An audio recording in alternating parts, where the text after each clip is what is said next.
is unsearchable. The Lord is righteous in all his ways and holy in all his works. The Lord is nigh unto all them that call upon him, to all that call upon him in truth. We greet you in the precious name of our Lord and Savior Jesus Christ, for indeed it is a blessing to be in your presence this day.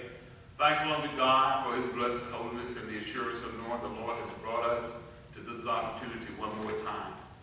As we come, we would invite you to join with us in a point of scripture coming from the Gospel of John, out of the first chapter, reading from verses 12 through 18. John tells us, "But as many as received him, to them gave he power to become the sons of God, even to them that believe on his name, which were born not of blood, nor of the will of the flesh, nor of the will of man, but of God. And the Word was made flesh and dwelt among us, and we beheld his glory, the glory as of the only begotten of the Father, and full of grace and truth. John bare witness of him, and cried, saying, This was he of whom I spake. He that cometh after me is preferred before me, for he was before me. And all of his fullness have all we received, and grace for grace. For the law was given by Moses, but grace and truth came by Jesus Christ.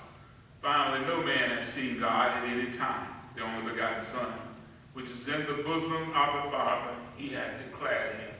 Thus is the reading of God's holy word from the Gospel of John, first chapter, verses 12 through 18. Let us pray.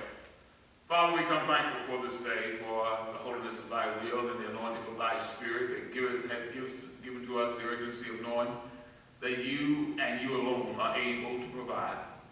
We thank you for our uprising this morning, for the gathering moments of this opportunity to declare thy word, and we pray that thou will speak as only thou can. Hide this tabernacle of thy creation in the shadow of thy cross, that none of self be seen, but all glory and honor be given. This we ask, this we pray, this we got it done, and ask thy will be done. In the blessed holy name of thy Son, Jesus, we pray. Amen and amen.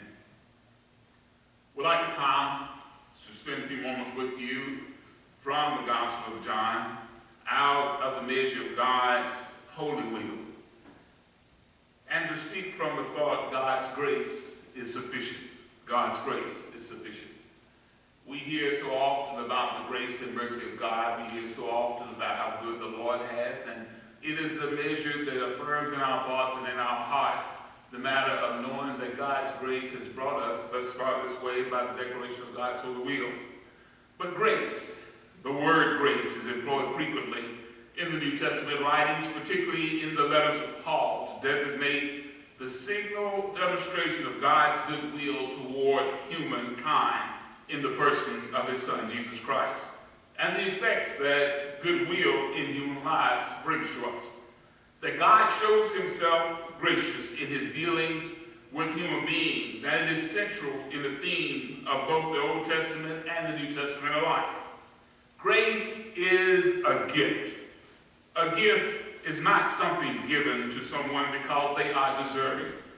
That would be considered a wage, but a gift is something given by someone who loves the recipient.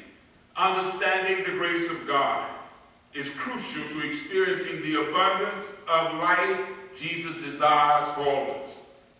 Many songwriters have expounded upon self-worthiness and in the measure of the relationship to this thing called grace.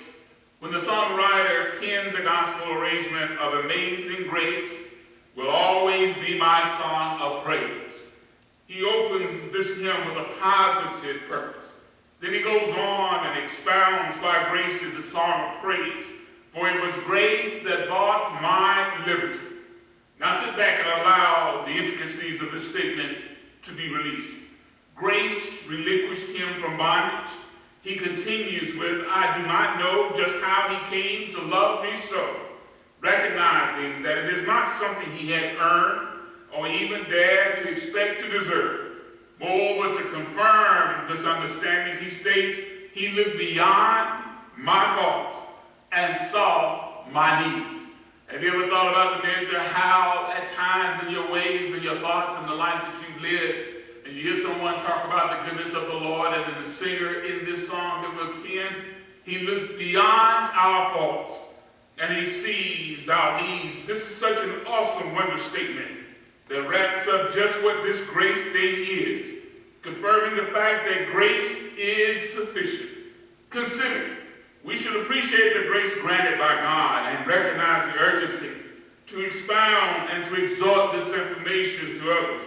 Let everyone know that yes, we were once under the law, and because of our sinful nature, we would all be condemned by it, but that you, Lord, for the gift of grace that has been given to each of us through the life and death and resurrection of Jesus Christ.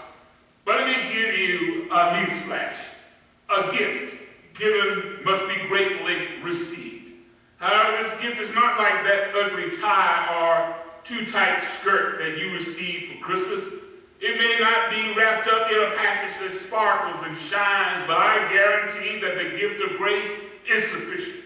Grace in the Old Testament refers to favor in the expression found grace in the eyes of God, coming from Genesis 6:8. It is used in the terms of kindness or graciousness that is shown by us or to us by God. How the New Testament summarizes it as the unmerited and abundant gift of God's love and favor to man.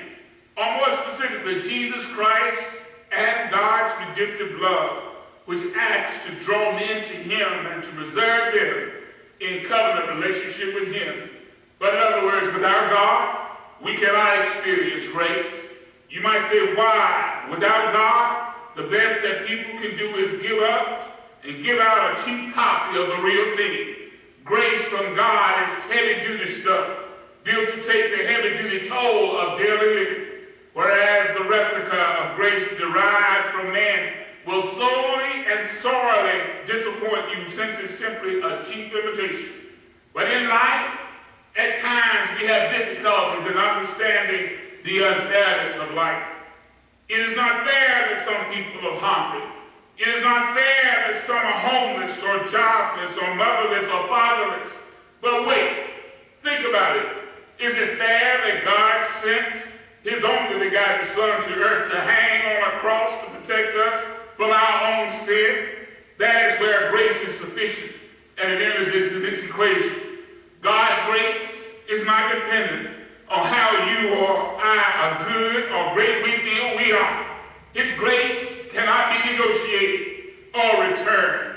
It is an absolute thing. It is not given on demand or with an underlying purpose. God's grace, oh yes, God's grace is a gracious gift given out of love. Somebody needs to understand that his grace is sufficient.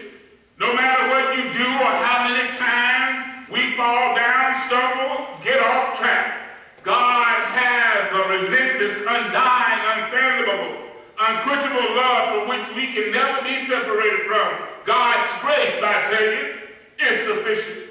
Someone may be sitting here right now asking, sitting in front of your radio, sitting in front of your TV, sitting across the room, listening to this message. Someone may be wondering, remembering where the Lord has brought you from. What is this thing called grace? Well, I'm glad you asked. It is something we work to get. It is something you obtain in order to be saved. Does it come from us treating others right and loving our neighbor? Is it based upon our perfections versus our imperfections? Well, the grace of God says we serve God because we are saved, not in order to be saved. Let me repeat that. We serve God because we are saved, not in order to be saved. We love our neighbor. We are saved not in order to be saved.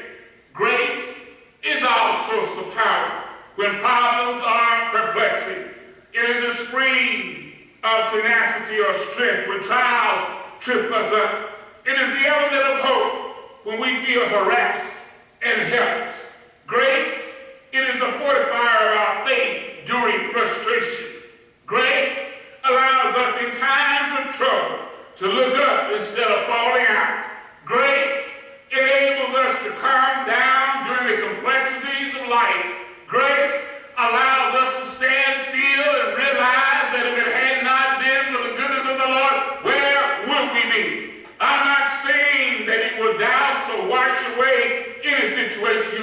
confronted with, but it will not enable us to rationalize the trouble away. Grace will not enable us to escape our trials. Grace will not blunt the pain. Grace, I tell you, will not erase or keep the difficulties at bay. But daily irritations will still transpire. However, it will permit us to settle down during trying times.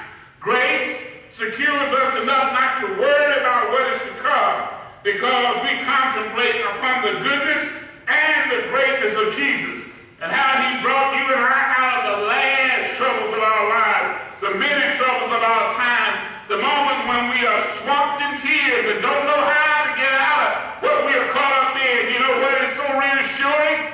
God's grace is not dependent upon our actions, not because we were obedient, not because we had tithe, not because we had attended church. However, the grace of God is given unto us because he loves us, and he is a God of another chance. He does not say there's a limit to his love or mercy, but he lets us know that we are allowed his grace regardless of our sin. Isn't that wonderful? Grace is sufficient. But why is it important that we understand the concept of God's grace? Well, just a few steps, but the first step in finding our place in God's plan is to receive his grace. Instead of looking at what we are, look up to him and ponder upon his grace. Our past is not relevant to receiving the grace of God. Our transgressions will not prohibit us from receiving his grace. His grace is the result of his outpouring love for us, the forgiving factor that washes away all of our sins.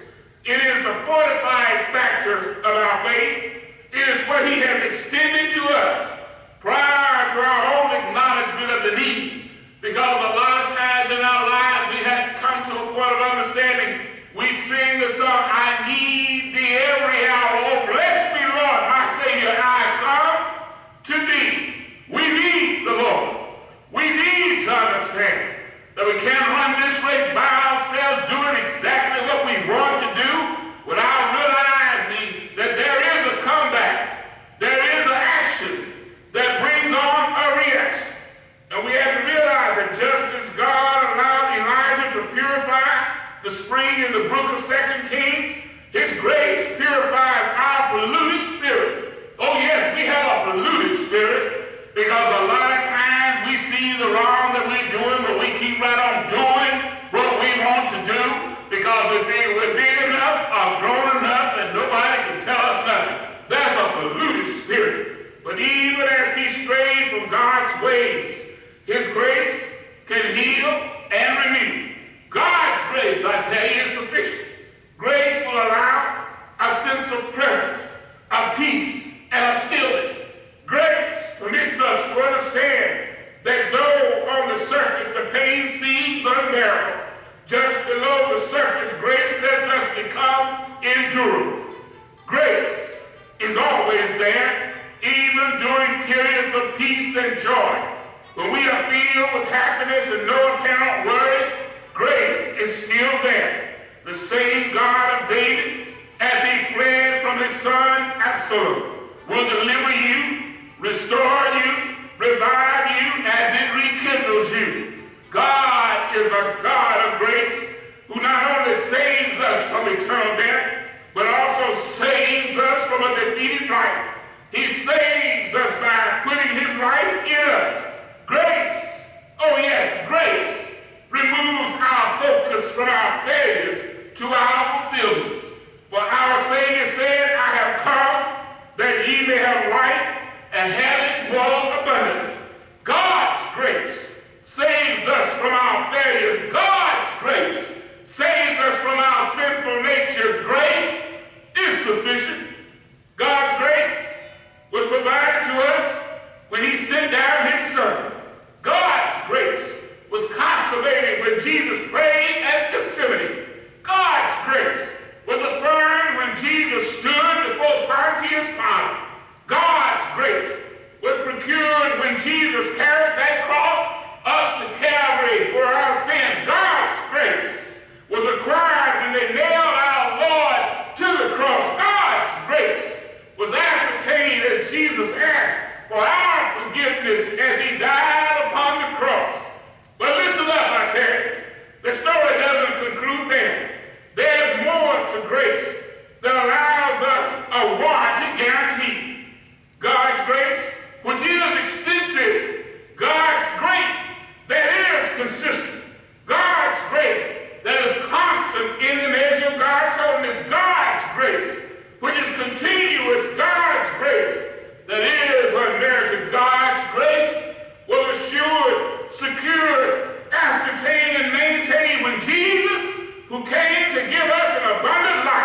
awoke from his slumber, was released from the borrowed tomb, and professed death, where is thy sting?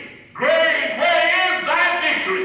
In other words, death no longer had no control. God's grace is sufficient enough to wipe away from your and my circumstances and our transgressions and our sins so as we receive forgiveness. God's grace can eradicate that sense of hopelessness and despair of life.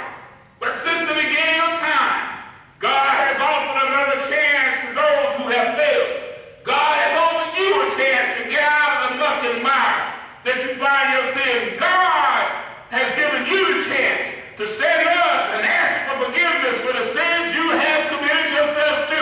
God's grace has given us the measure to which it is said that he looks beyond our faults and sees our needs. God's grace reaffirms and affirms that if it had not been for the goodness of the Lord and all that he has done for us, where would we be? God's grace brings us to the point to understand that since the beginning, God has offered another chance to each of us who have failed.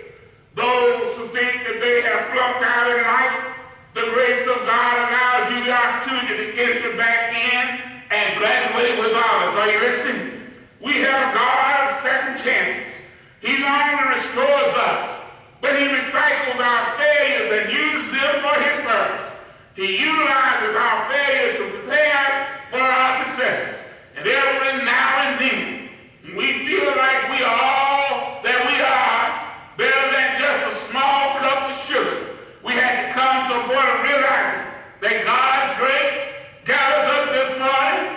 God's grace brought us from a mighty long way. God's grace, when we disrespected our parents and acted like they couldn't tell us anything, God's grace has given us the opportunity to turn back and realize that the Lord has brought us a mighty long way. God's grace stood us up and gave us a chance to turn around and realize that because we serve a forgiving God, he will love us, he will show us the way, and we can run on to see what the end has in store. God's grace is sufficient in all measures. Father, we thank thee for this day, for the holiness of thy week, for the understanding of your knowledge that affirms in us the indwelling of thy spirit, to know that your grace, oh yes, your grace, provides love beyond our thoughts, gives us security beyond our possibilities, and shows us the way to go that we might do those things that are truly pleasing unto him. God's grace has brought us.